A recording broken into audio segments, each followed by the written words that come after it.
ये तस्वीरें और वीडियो दिल्ली के संसद परिसर से सामने आई हैं, जहां बाबा साहब भीमराव अंबेडकर की प्रतिमा के नीचे आजाद समाज पार्टी के प्रमुख और नगीना से सांसद चंद्रशेखर आजाद धरने पर बैठे नजर आ रहे हैं।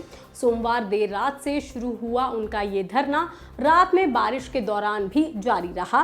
काले छाते के नीचे वो पूरी रात बैठे रहे और मंगलवार सुबह भी उनका प्रदर्शन जारी है।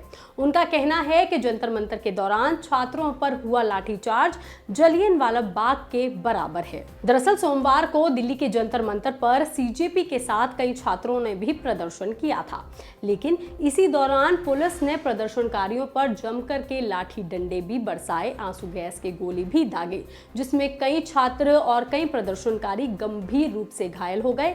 बस इसी को लेकर के चंद्रशेखर आजाद ने नाराजगी जताई और पुलिस की इसी कार्रवाई के विरोध में वो सोमवार देर रात को संसद परिसर पहुंच गए और बाबा भीमराव अंबेडकर की प्रतिमा के नीचे धरने पर बैठ गए। कुछ देर बाद बारिश भी शुरू हो गई, लेकिन उन्होंने काले छाते के साथ अपना प्रदर्शन जारी रखा।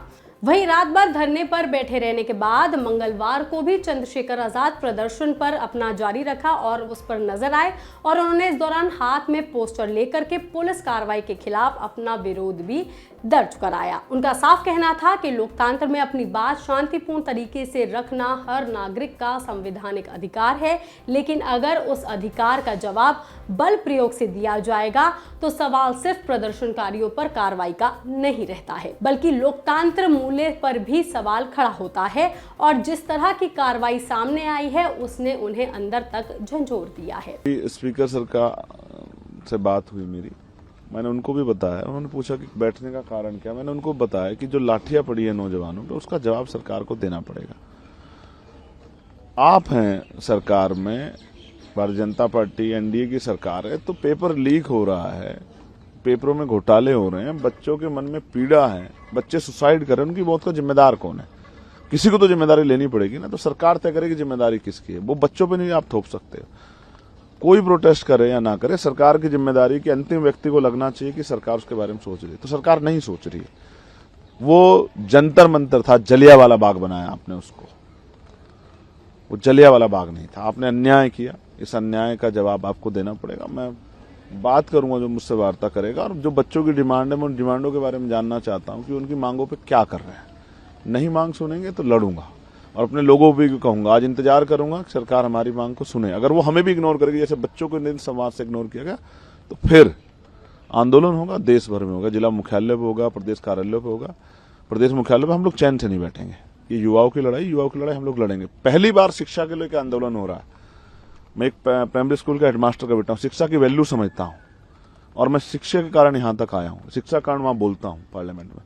तो शिक्षा का आंदोलन ये हमारा आंदोलन है, ये किसी पार्टी का नहीं, किसी एक व्यक्ति का नहीं, सबका आंदोलन है। हम चाहते हैं बेहतर शिक्षा इस देश में आए, शिक्षा में सुधार हो, कक्षा 1 से 12 तक सबको जो है फ्री शिक्षा मिले और वो क्वालिटी एजुकेशन हो कि बच्चा अपने पैरों पर खड़ा हो सके। आप रोजगार नहीं दे सकते तो शिक्षा दो शानदार, आप छीन रहे हो शिक्षा, उनसे भविष्य छीन रहे हो। 94,000 स्कूल बंद किए हैं आप लोगों ने, गरीबों के आगे बढ़ने का रास्ता बंद करो। ये अन्याय नहीं सहेंगे हम लोग, इसलिए मैं यहाँ पूरी रात से बैठा हूँ और चाहे आंधी या तूफान मैं डटा रहूंगा जब तक मेरे अंदर हिम्मत है। बता दें, जंतर मंतर पर हुई पुलिस कार्रवाई ने अब सियासी रंग ले लिया है।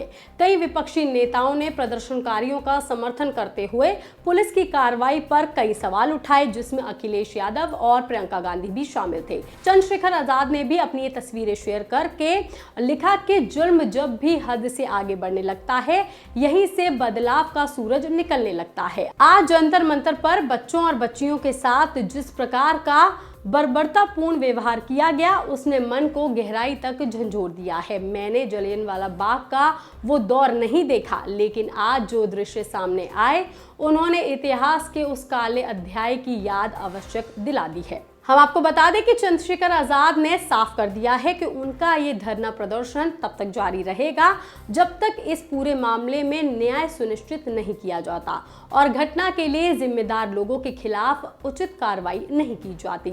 उन्होंने कहा है कि जिस संसद परिसर में संविधान की शपथ ली थी, आज उसी संविधान के सामने बैठना उनका कर्तव्य है। फिलहाल जंतर मंतर पर हुए लाठीचार्ज के बाद चंद्रशेखर आजाद का संसद परिसर में धरना जारी है। अब देखना होगा कि इस विरोध के बाद सरकार और प्रशासन की तरफ से क्या कोई ठोस कदम उठाए जाते हैं, क्या कार्रवाई होती है और प्रदर्शनकारियों पर हुई पुलिस कार्रवाई को लेकर के आगे क्या कार्रवाई होती है। ये खबर, ये जानकारी आपको कैसी लगी, आप हमें कमेंट करके जरूर बताएं। बाकी तमाम खबरों के लिए आप देखते रहिए लोकमत हिंदी।